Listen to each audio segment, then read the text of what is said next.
ನಾನು ಇವತ್ತು ಬರ್ತೇನೆ ಅಂತ ಹೇಳಿ ಇವತ್ತು ಇಲ್ಲಿ ಬರುವಂತದ್ದಾಯಿತು.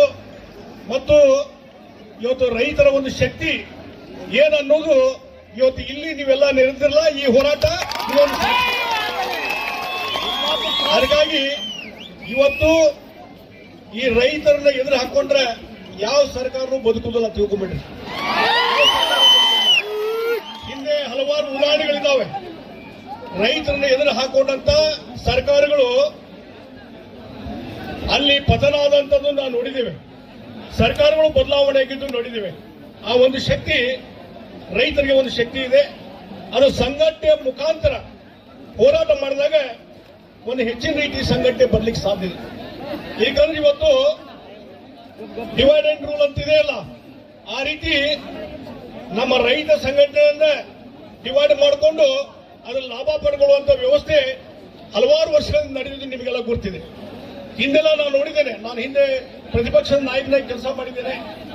ಮತ್ತು ಇನ್ನೊಂದು ಬಹಳ ಮುಖ್ಯವಾಗಿ ನಾನು ಸಕ್ಕರೆ ಇಲಾಖೆ ಎಡಿಷನಲ್ ಚಾರ್ಜ್ ಕೊಟ್ಟಿದ್ದೆ ನನಗೆ ಕಂದಾಯ ಮಂತ್ರಿ ಇದ್ದಾಗ ಯಡಿಯೂರಪ್ಪನವರು. ಅವಾಗ ಆ ಇಲಾಖೆಯ ಒಳ ಹೋಗುಗಳು ಏನಿದೆ ಅದನ್ನು ತಿಳ್ಕೊಂಡಿದ್ದೀನಿ. ನಾನು ಸಕ್ಕರೆ ಇಲಾಖೆ ಮಂತ್ರಿಯಾಗಿ ಕೆಲಸ ಮಾಡಿದ್ದೇನೆ. ಹೀಗಾಗಿ ಇವತ್ತು ಕಬ್ಬು ಬೆಳೆಗಾರರ ಸಮಸ್ಯೆ ಏನಿದೆ ಅವತ್ತಿನಿಂದ ಗುರ್ತಿರುವಂತಹ ವ್ಯಕ್ತಿ ನಾನು. ಆ ಹಿನ್ನೆಲೆಯಲ್ಲಿ ಇವತ್ತೇನು ಕಬ್ಬು ಬೆಳೆಗಾರರು ಇಷ್ಟು ಶ್ರಮಪಟ್ಟು ಕಬ್ಬು ಬೆಳೆಸಿ ಇವತ್ತು ಫ್ಯಾಕ್ಟರಿಗೆ ಆ ಕಬ್ಬನ್ನು ರವಾನೆ ಮಾಡುವ ಮುಖಾಂತರ ಸಕ್ಕರೆ ಉತ್ಪಾದನೆ ಮತ್ತು ಆ ಸಕ್ಕರೆ ಫ್ಯಾಕ್ಟರಿಗಳನ್ನು ಉಳಿಸುವಂತ ಕೆಲಸ ಇವತ್ತು ಯಾರಾದ್ರೂ ಮಾಡ್ತಿದ್ರೆ ಆ ರೈತ ಅನ್ನುವಂತ ಮಾತನ್ನು ಇರ್ತಾನೆ ಕಬ್ಬು ಬೆಳೆಗಾರ. ಹೀಗಾಗಿ ಈ ಒಂದು ಶಕ್ತಿ ಏನಿದೆ, ನಾ ಹಿಂದೆ ನೋಡಿದ್ರೆ ಡಾಕ್ಟರ್ ನಂಜುಂಡಸ್ವಾಮಿ ಅವರ ರೈತ ಹೋರಾಟ ಮಾಡುವಂತ ಸಂದರ್ಭದಲ್ಲಿ ನಾನು ನೋಡಿದ್ದೇನೆ. ಲಕ್ಷಾಂತರ ಜನ ಹೋರಾಟದಲ್ಲಿ ಭಾಗವಹಿಸ್ತಿದ್ರು ಮತ್ತು ಅವರೇನೋ ಕೆಲವೊಂದು ರೆಸೊಲ್ಯೂಷನ್ ನಿರ್ಧಾರಗಳನ್ನು ಮಾಡ್ತಿದ್ರು. ಆ ನಿರ್ಧಾರಕ್ಕೆ ಬದ್ಧರಾಗಿ ಸರ್ಕಾರವನ್ನು ನಡ್ಕೊಳ್ಳುವಂತದ್ದು ನಾವು ನೋಡಿದ್ದೀವಿ. ಆ ಹಿನ್ನೆಲೆಯಲ್ಲಿ ಇವತ್ತು ಹೋರಾಟ ಮತ್ತು ಸಂಘಟನೆ, ಅದಕ್ಕಾಗಿ ನೀವತ್ತು ಎಲ್ಲರೂ ಒಗ್ಗಟ್ಟಾಗಿ ಕೇವಲ ಇಲ್ಲಿ ಗುರ್ಲಾಪುರ ಕ್ರಾಸ್ ಅಲ್ಲ, ಇವತ್ತು ಇಡೀ ರಾಜ್ಯದಲ್ಲಿ ಬೇರೆ ಬೇರೆ ಭಾಗದಲ್ಲಿ ಸಹಿತ ನಾನು ಈಗ ಗೋಕಾಕದಿಂದ ಬರಬೇಕಂತ ಮಾಡಿದ್ದೆ. ಅಲ್ಲಿ ಸಹಿತ ರೋಡ್ ಬ್ಲಾಕ್ ಮಾಡಿದಾರೆ ರೈತರು. ಹೀಗಾಗಿ ನಾನು ಇಲ್ಲಿಂದ ಬಂದೆ ಔರಾದಿ ಮುಖಾಂತರ ನಾವು ಬರುವಂತದ್ದಾಯ್ತು.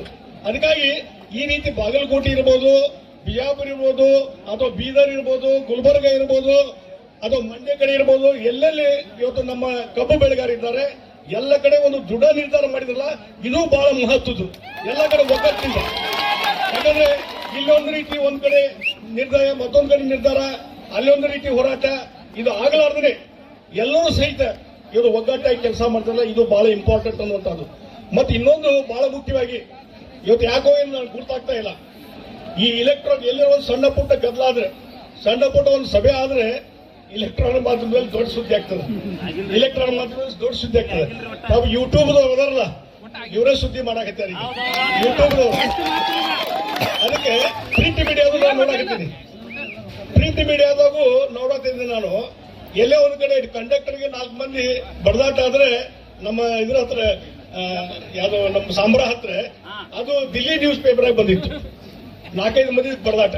ಆದ್ರೆ ಇವತ್ತು ಲಕ್ಷಾಂತರ ಜನ ಇಲ್ಲಿ ಸೇರಿ ತಮ್ಮ ಹಕ್ಕಿನ ಸಲುವಾಗಿ ಹೋರಾಟ ಮಾಡುವಂತ ಈ ಸುದ್ದಿಗಳು ಇವತ್ತು ಬೆಳಗಾವಿನೂ ದಾಟೋದಿಲ್ಲ, ಹುಬ್ಳಿ ಧಾರವಾಡ ಇರ್ಬೋದು, ಬೆಂಗಳೂರು ಇಲ್ಲ, ಎಲ್ಲ ಕಡೆ ಇಲ್ಲ. ನಾನು ನೋಡ್ತೀನಿ ಬೆಳಗಿಂದ ಒಂದೆರಡು ಇವತ್ತು ಇಂಗ್ಲಿಷ್ ಪತ್ರಿಕೆಯಲ್ಲಿ ಬಂದದ ನಿನ್ನೆ ಮೊನ್ನೆ, ಆದ್ರೆ ಕನ್ನಡ ಪತ್ರಿಕೆಯಲ್ಲಿ ಬರಲಿಲ್ಲ.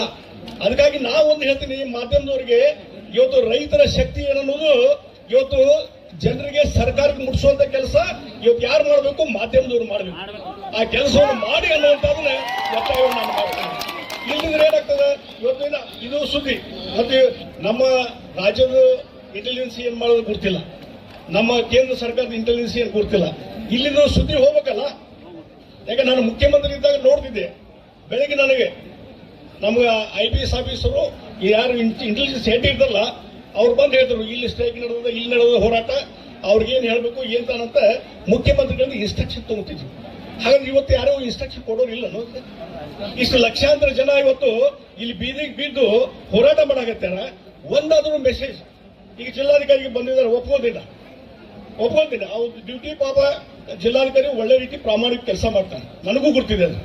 ಜಿಲ್ಲಾಧಿಕಾರಿ ಇಲ್ಲಿ ಬೆಳಗಾವಿ ಜಿಲ್ಲಾಧಿಕಾರಿ ತಮ್ಮ ಹಾನೆಸ್ಟ್ ಆಗಿ ಏನ್ ಆದ್ರೂ ಅವ್ರದ್ದು ಒಂದು ಇತಿಮಿತಿ ಇದೆ, ಆ ಇತಿಮಿತಿ ದಾಟಿ ಹೋಗ್ಲಿಕ್ಕೆ ಆಗುದಿಲ್ಲ. ಆದ್ರೆ ಇದನ್ನು ಯಾವ ಜವಾಬ್ದಾರಿ ತಗೋಬೇಕು?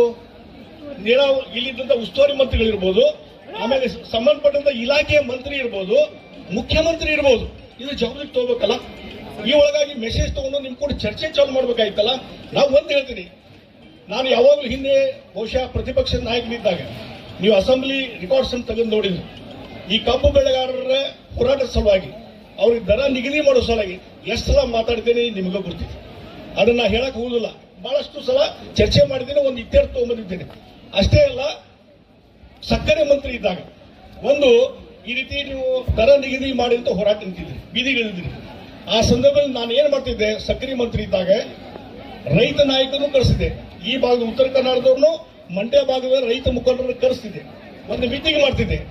ಅವರ ಏನಿಲ್ಲ ಅಹವಾಲು, ಅವ್ರ ಸಮಸ್ಯೆ ಏನಿದಾವೆ, ಅವ್ರ ದರ ಎಷ್ಟಾಗಬೇಕು ಅನ್ನೋದು ಕೇಳ್ಕೊಂಡು ನಂತರ ಆ ಫ್ಯಾಕ್ಟರಿ ಮಾಲಕರನ್ನು ಕರೆಸ್ತಿದ್ದೆ, ಅವ್ರನ್ನೂ ಕರೆಸಿ ಅವರ ಹೇಳಿಕೆಗಳನ್ನು ತೆಗೆದುಕೊಂಡು ಆಮೇಲೆ ಮುಂದೆ ಇಬ್ಬರನ್ನು ಕುಂದಿರಿಸಿ ಸಾಕಷ್ಟು ಸಲ ಚರ್ಚೆ ಮಾಡಿದ್ವಿ. ಪ್ರತಿ ವರ್ಷ ಚರ್ಚೆ ಮಾಡಿದ್ವಿ, ಪ್ರತಿ ಸೀಸನ್ದಾಗ ಚರ್ಚೆ ಮಾಡಿದ್ದೀನಿ.